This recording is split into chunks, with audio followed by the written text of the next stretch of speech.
Hey, what's up? This is Chosen. Hope you're having a fantastic weekend here on Sunday. And here on the channel, I like to, once or twice a month, just dive into the mobile landscape and what is going on and talk about different trends and things happening. And I'm observing since the start of the year that Raid has gone from a 100 to a 53 on Google Trends just since the start of the year. So that's a big jump. It's like 47% of a decline in worldwide web search traffic here, according to Google Trends. So what I'm going to do is dive into this and talk about maybe why this is happening. We'll compare it to like previous times of year in different years, like compare it to April and May of other years to see if this is kind of a trend that happens a lot, or what they could do to reverse the trend. Talk about other games in the landscape. Are they going up while Raid is going down? And just kind of do an overall health report of Raid Shadow Legends within the mobile landscape.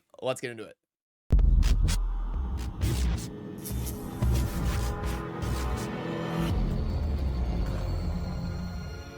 Alrighty. So first of all, some of this stuff you can kind of tell a little bit. Like 3 years ago, there was tons of Twitch streamers on Twitch getting 200, 300, 400 viewers consistently, constantly. And now those same streamers are getting like, 50, 60 viewers streaming Raid. So you can tell the community is kind of settling into a place where it's maintaining instead of just kind of growing. But it doesn't mean that Raid is failing or it's less successful. We've seen a little bit of a shift to the live stream scene on YouTube being a little bit more robust and all that. So it's not all negative. And there is definitely a lot to be excited about in Raid, but we're just going to objectively cover it and talk about the data and the numbers and maybe some reasons that some of this stuff may be happening. Now, we can also talk about YouTube search. It's usually pretty comparable, but YouTube search has been actually fairly consistent. Yeah, so 70 to 71. So what that kind of means is like the community is pretty consistent, but maybe like the Google search traffic of people not consuming videos would be dropping a little bit. So definitely interesting to compare the two for sure. But let's flip it on over back to web search. And then what we can do is we can compare to previous years. So if we go like past 5 years and we flop on over to that, you can still see that the trend by and large is up. I mean, you've got like this support line right here. Let me get a different color.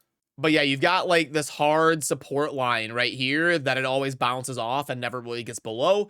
And it's not even close to approaching that. So long term, it's still very robust. And this is why you have to be very careful when you present data and talk about things like this, because you can really paint any narrative that you want to paint. If like, I could make either video. I could make a video talking about how amazing this is, that Raid is trending up over the long term, or I could just look at the last 3 or 4 months and make a doom and gloom video talking about how awful it's going. So that's why I always try to get multiple different angles to try to be as unbiased as possible. Because you can see long term, we've got a line that's kind of looking like this and slowly going up.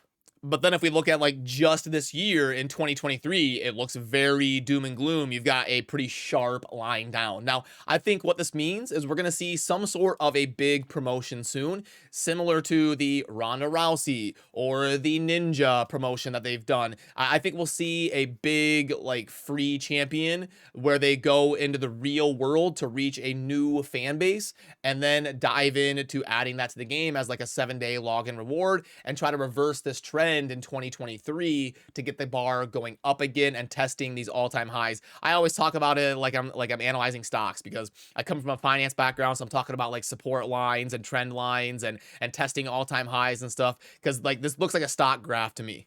And what I can kind of see just on an analytic of this chart is the game does tend to kind of pick up steam as we get into the holiday season. The weather gets a little bit colder outside in most areas of the world, and you get towards like that Thanksgiving, Christmas, holiday season, and people tend to be inside playing mobile games a little bit more, it looks like, because you see like back here in like December and January, we got a big bump, and then this might have been like the Ninja promotion or something, and then towards the end end of the year, it really lulled in like September and October, and then it took off as we went into December and January, and then it lulled again, and then there was another big spike here in 2022 in the holiday season. So we may see something similar again here with Raid, where it's just kind of a flat line over the course of the summer and fall, and then as we move into October, November, December, it'll start to pick up steam and ramp up again. It's going to be important to see if that happens and cover here on the channel, because if we don't see that spike up, that might be a reason for concern, because we have seen that most fall, winter, holiday seasons.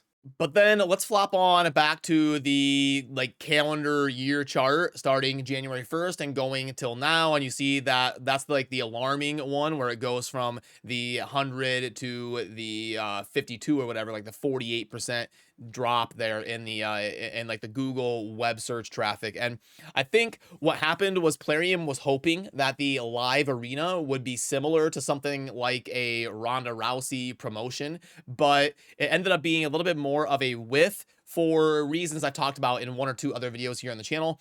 And that's the fact that they didn't really engage the community with it. They didn't allow you to make custom games and like watch your friends, like observe their matches, hang out in Discord, and be able to like jump in and observe. Like in Clash Royale, you can watch your clanmates fight their battles and stuff. You can be a spectator. They didn't allow any of that stuff that would like bring the community together and really ramp up discussion and like get your friends into Raid and have like newbie only tournaments that we can host. If they allowed us to do private stuff, it's just a literal click find match and there's no community interaction. So I'm not gonna like keep beating the drum over and over. I've said it many times, but it was a massive loss in my opinion to not allow people to make custom games and have a little bit more freedom with such a awesome feature that they added to the game in live arena. I think it's just a missed opportunity in terms of lots of potential, and I think this graph would have literally been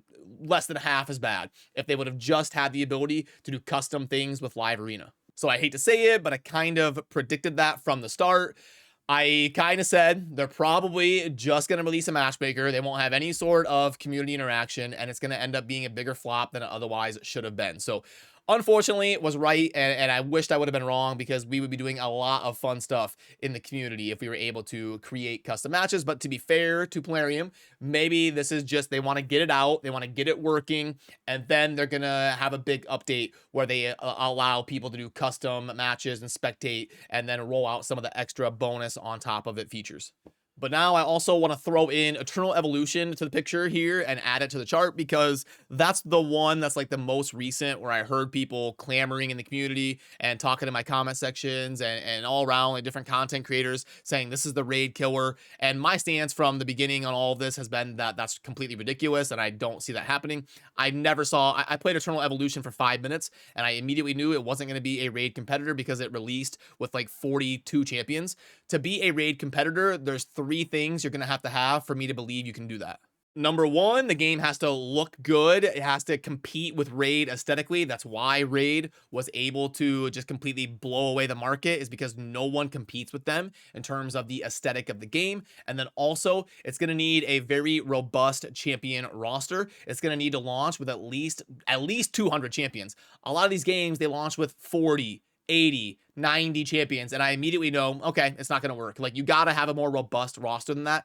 Raid launched with like 350 champions, and that's what made it so fun for everybody to, when they're new, be pulling shards and comparing rosters and, oh, I'm using these champions to progress in Dragon, who are you using? Like, it's not just everybody using the same champions and have nothing to theory craft about or have any reason to get excited about pulling and making a more robust roster. So you gotta launch with more champions if you're going to compete with Raid. And then lastly, it needs to feel good to spend money or progress early game. A lot of these games, they just can't hit that element. Like in Raid, as a new player, it feels good to pull shards. Raid nailed that. Say what you want about the toxic monetization models, and that's definitely an argument to be had. I've talked about some of the stuff in videos as well. I don't need to harp on that too much, and I agree with some of those points. But even like the free shards that you get just playing the game, it feels exciting to pull them. I don't know how to explain it, but I remember being a new player on Raid, and it really roped me in.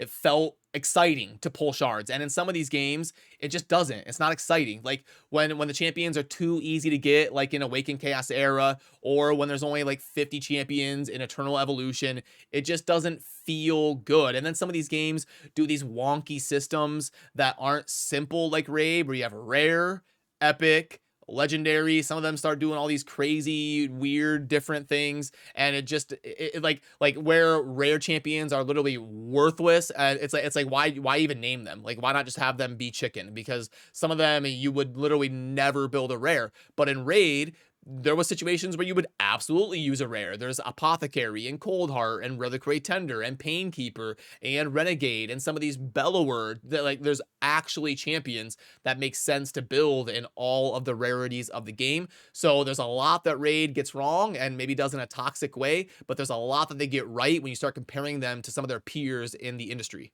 And I say all that to say, like, when you look at a game like Eternal Evolution that everybody yelled at me was going to be a Raid competitor, you can see even with Raid going down 47% in Google web search traffic, Eternal Evolution is at a 3. So Eternal Evolution is less than 10 times or less than 10% as popular as Raid right now. And it's already, let's go ahead and just compare Eternal Evolution and see what it's been doing here this calendar year compared to Raid. So like Eternal Evolution went from 100 to like a 40, so about a 60% drop in traffic. So even more than Raid. Raid has gone down like 40% this calendar year, 47, something like that in web search traffic. Eternal Evolution has gone down 60, and Eternal Evolution is like 3.5 years newer. Eternal Evolution should still be taking off, or at least be level, because it's still kind of like, it's still like close to the honeymoon phase. It's like exiting the honeymoon phase, but it shouldn't be dropping like 60% right now in the early phase. It shouldn't be dropping faster than Raid is what I'm trying to say. So maybe I'm going to try to get somebody on the channel that really was all in on Eternal Evolution, and we can have this conversation again. You know, get like Ivy Lee or Hell Hades or Jay Giggs or somebody that was really excited about this game. I think the next big one you're going to see, at least that's on my radar, that could, you know, try to be one of these games that tries to step into the arena against Raid would be like Dragonair maybe. We're going to have to keep an eye on it. It's still probably like 5 or 6 months away from starting to really ramp up its marketing scheme and all that. You've got like King Arthur is a possibly interesting one to take a look at. I did a sponsored spot in one of my videos for King Arthur, and I'm semi excited for that one to give it a chance and try it out a lot more. So there is some stuff coming down the pipeline, but it is really shocking to me that in the past 4 years, with the success of Raid, that we haven't seen more games try to be Raid. It blows my mind. I don't have a reason for you. Like, you see Raid make $1 billion, and these companies just don't even bother trying to compete or replicate it. You have one game that has no competition, and no one wants to enter that arena. And like if I was a billionaire, I would have definitely made a game like Raid. If I had the means to produce a game like Raid, 100% I would have.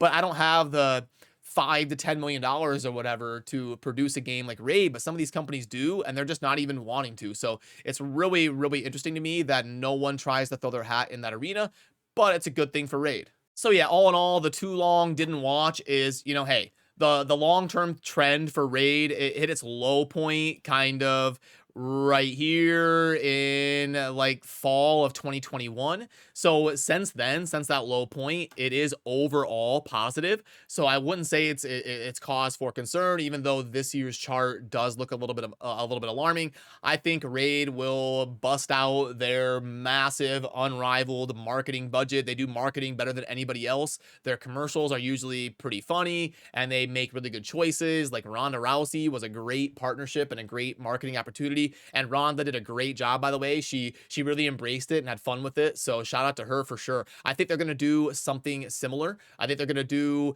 pretty soon here. Like as we move into summer of 2023, we'll see like a 7-day login champion of somebody in real life, an actor or an athlete or a big streamer like Ninja. We'll see something coming down the pipeline soon as Plarium tries to kind of really ramp up into the holiday season and have a good year here in 2023. So let me know your thoughts down below, where you agree, where you disagree with me and all of that. And if you have good ideas of somebody that I should touch base with on Eternal Evolution and talk about some of these metrics, maybe what went right, what went wrong. And, you know, if they disagree with me, I would love to have that debate and talk about some of these metrics and all of that and cover this stuff every week or two here on the channel just to monitor the mobile gaming landscape in relation to all the stuff that us type of gamers follow around this neck of the woods. So as always, remember to subscribe on your way out if you enjoy daily Raid Shadow Legends content. I appreciate you. Have a great rest of your weekend. Peace.